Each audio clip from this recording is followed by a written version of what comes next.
Recently, Tod McShay on ESPN dropped a first round mock draft, not just of the Eagles, but all 32 teams in the NFL. Today, we're going to go over the picks he said the Eagles will draft at 15, 16, and 19. This is Philly Talk with Philly Mike. Talking sixes in the bird gang, that's I like. Competition, we ain't scared, yeah, that's what we like. Win or lose, you know we showing up and we gon' fight. You see we strive for the sky every day that go by. And every single week we screaming fly, Eagles fly. This is Philly Talk with Philly Mike, yeah. This is Philly Talk with Philly Mike, yeah. What is going on, everybody? I go by Philly Mike, and this is the Philly Talk Podcast. And today we are talking a little bit about mock drafts. They are going to change from this one to this one until free agency fully hits. But guys like Tod McShay, guys like Mel Kiper, they've been doing this for 30 years. They're not always right. They're not right a lot. But let's hear what Tod McShay has for the Eagles. I know it's going to get a lot of the subscribers happy because they've been calling these guys for a while. I still got some comparison videos I'm going to do. But before we get into it, Eagle Nation, hit that like button for your boy. Subscribe if you are new and ding that notification bell so you know when these videos drop. Keep that roots going, baby! Roots on three. One, two, three, roots. So like I said, Tod McShay, we are going to go over what he wants. Again, we're not going to listen to what he says for the other 31 teams, only the Philadelphia Eagles. But let's start with our 15th overall pick. One of 3 picks in the first round. I gave him to Kobe Dean. Listen, you can tell me all the things that he can't do, and we're going to hear all about that at the Combine. He's not big enough, doesn't have long enough arms, doesn't run a great 40 time.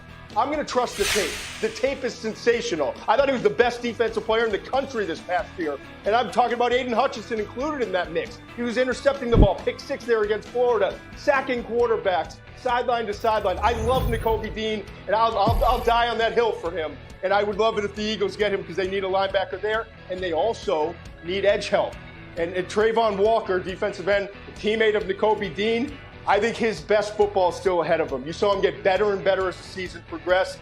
He is a power-based pass rusher, explosive on a straight line. He was dominant in the college football playoff, and I think that's exactly what the Eagles need. Get help on the front 2 lines of that defense, and then maybe go get a wide receiver, a playmaker on the offensive side when you pick again at number 19.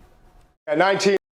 Now real quick, for the Matt Corral lovers, Tod McShay had Matt Corral going to the Saints at 18. He explained it's a little high for this type of player, but at the end of the day, quarterback desperation. He believes the Saints are going to go get Matt Corral. I know we got some Matt Corral lovers out there, and I'm going to start looking to his tape, and you're going to start seeing a lot more draft profiles from me, whether they're comparisons or not, but I really want to attack this free agency. I dropped a video last week about the defensive players. We're going to go about the offensive players sometime this week as well. And then by then it's going to be March.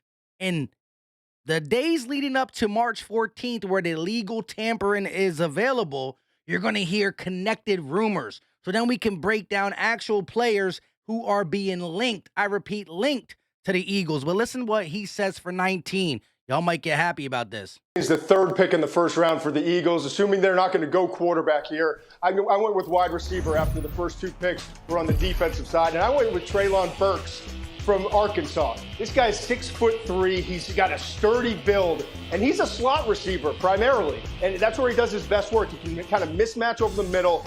He's great after the catch. That's the thing that's unique about him. Usually he's big guys, it's catches like that down the field, but he's really good. Quick transition up the field, and he's elusive in the open field for such a bigger guy. And then after that, at number 20, I went. So there it is. He got us drafting 15, Nakobe Dean out of Georgia. Then Trayvon Walker, a guy who can play inside and outside, more of a power rusher, but you've seen him do a couple things, and he got better as the season went along. That's what he got. That's Tod McShay. And then last but not least, Treylon Burks, the wide receiver out of Arkansas. And you're probably like, why do you have this picture up like this, Philly Mike? Because as we talked about the draft profiles coming up, and we're going to do individual guys, once the free agency period is done, the main one, right? Did the Eagles go wide receiver? Well, if we get a wide receiver out of this free agent class, well, then maybe it's not a pressing need to go there at one. If we get, two pass rushers or a safety, we talked about safety on this channel. Well, then maybe, you don't go there in the second round. It is what it is. You change up your board depending on what veterans you sign back or from other teams to your team. But this is a comparison video I know you guys are going to want. A lot of you guys are on Treylon Burks, Arkansas 6'3", but some of you guys been commenting under my video, and some of you guys been hitting me up on Twitter. Feel free to do that at Philly_Mike25. It's in the bottom corner. Y'all been hitting me up about Drake London, USC wide receiver, who's not 6'3", he's 6'5". Now, someone commented under somebody's thing and say he's J.J. Arcega-Whiteside. I won't go that far, right? You don't want to say that to anybody's name, to be honest. But 6'5", Drake London could be that big body wide receiver, or Treylon Burke, 6'3", could be that big body receiver who's very good after the catch, as Tod McShay said. We're going to compare these two, the cons, the pros, the likes, the dislike, and I'll give you who I think is better once I get more involved in their best film and their worst film. And last but not least, the one that I was supposed to have out, but with free agency taking priority until at least the beginning of March, Nakobe Dean, who Tod McShay had mocked to the Eagles, versus Devin Lloyd. Now, I will just say this, to give you a little preview. Nakobe Dean is a fierce competitor. I think I like him blitzing the quarterback more. I'm not sure how we're going to use our linebackers, but Devin Lloyd, a little longer, a little taller, a little bigger, and he might even be faster. With that being said, maybe Devin Lloyd translates more to the NFL. I don't even know if he's going to be around there, right? The PFF and all these mock drafts have him always falling to the Eagles at 15, 16, whatever. But some people are liking him, again, more than Nakobe Dean, and they're saying he can go from this one to this one to this one. Now, Nakobe Dean gets all this short arms, blah, blah, blah, blah, blah, blah, blah, but he's still a fierce competitor. And whether you think I'm swaying one way or the other, we're going to have to talk about it. I think both these linebackers will help a team out. I think the linebacker group in general is pretty deep and talented in this draft, but these are the top two guys. So, hey, get it ready.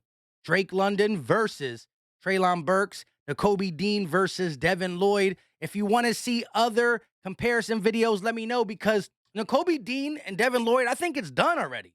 I just didn't edit it, and we could drop that soon. But, man, let me know your thoughts on any other one. Cornerback, of course, I want to talk about Sauce Gardner, Amon Gardner Jr. Maybe we can do a Stingley versus Sauce Gardner, even though I don't believe we're going to be high enough to get one of them unless we move up. But a Stingley Jr. versus Sauce Gardner. You think Stingley's just, I don't know.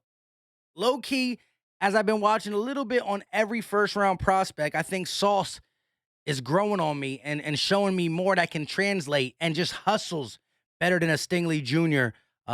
His last year, he looked a little lazy in coverage and didn't want to put his head down and tackle. Not saying his freshman year wasn't terrific. It was. But, again, we're going to do more comparisons, draft profiles. Y'all got to let me know who to look at. Y'all got to let me know. But when I do, we start with the highlights. That's how I flirt. Then I go to the best and the worst tape. You can look that up on like Draft Network and stuff like that. They say best tape, worst tape. And then you see how he looks when things ain't going his way, because everybody looks good in a highlight reel. Even the Nelson Aguilars, the Jalen Ragers, there's some way you can make these guys look nice. It might be a 30-second highlight clip versus a 5-minute highlight clip, but highlights is only highlights. I want to see the medium lights and the low lights to know how these players respond. With all that being said, let me know your thoughts in the comment section let me know your decision so far. That's not going to sway mine, but let me know. Drake London, Treylon Burks, Nakobe Dean, Devin Lloyd, and how did you feel? If we come out this draft with Tod McShay's picks, that is Nakobe Dean at 15, Travon Walker at 16, Georgia Brothers, chemistry, connection, for this Eagles defense and Treylon Burks, would you be happy? Would you be happy? We still got the second and third round. Let me know your thoughts in the comment section. Y'all know y'all football, and I love listening to it. We out.